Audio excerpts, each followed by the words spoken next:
ቤት አከራዮችም ሰው መብላት ነው አሉ የቀራችሁ። እውነት ከልቤ ይቅር በሉ። እናንተም ልጆቻችን ናችሁ። እውነቴን ነው። ግን ሰውን መብላት ቀርቷችኋል። ደግሞ አሁን አንድ ወንድም እየነገረኝ ነበር። ከአንዱ ቢወደድበት ወደ ሌላ እንዳይሄድ ቤተ ክርስቲያን ነው አሉ ተመካክረው የሚጨምሩት።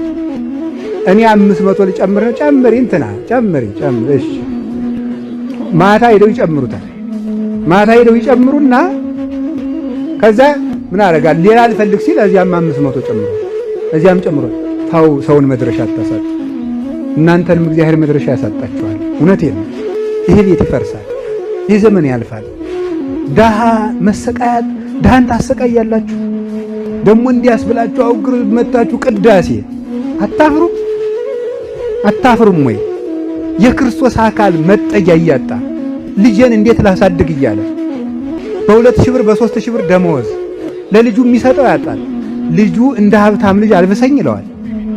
እንደ ሀብታም ልጅ ከደህና ትምህርት ቤት አስተምረኝ ይለዋል። እንደ ሰው አርዶ በዓል ማሳለፍ ይፈልጋል። እንዴት ድሃ መከራ ታሳጥያላችሁ? አውሬ ነን እንደኛ? ይሄን እኮ የምናስበው በእውነቱ። ይሄን እንዴት አታስቡ? እንደው እግዚአብሔርን መቼ አስጠጋይ ልትሉት ነው ነገር። አይምሮ ማለት ይሄ ነው።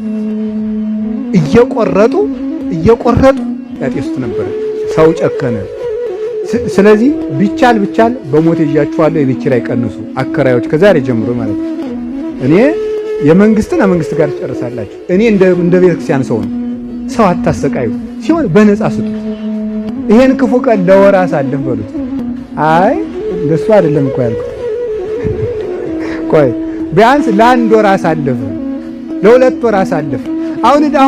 አሁን ሄዳችሁ በመከራው ሲመጣ ጌታዬ ልጆችን አደራ ጥይት እንዳይገልብኝ ትላላችሁ። ደግሞ ዳውን እኔም ከጨመርክ ካልሆነ ሰኞ እንድትወጣ እያላችሁ ማለት እናንተ ሰውን መጠጊያ ተነሳላችሁ። ሰውን ደግሞ መታችሁ እግዚአብሔርን ደግሞ አስጠጋኝ። እናንተ መስጠት ለማያውቅ ሰው መቀበልን ማን አስተማረው? ነውር እኮ ነው። ደግሞ ከየት እንደተነሳችሁ እስኪ አስቡት። ሀብታሙ ነው የተወለዳል እንዴ? የእናንተ የሆነስ ምን አለ? ይሄንን ነው ማሰብ።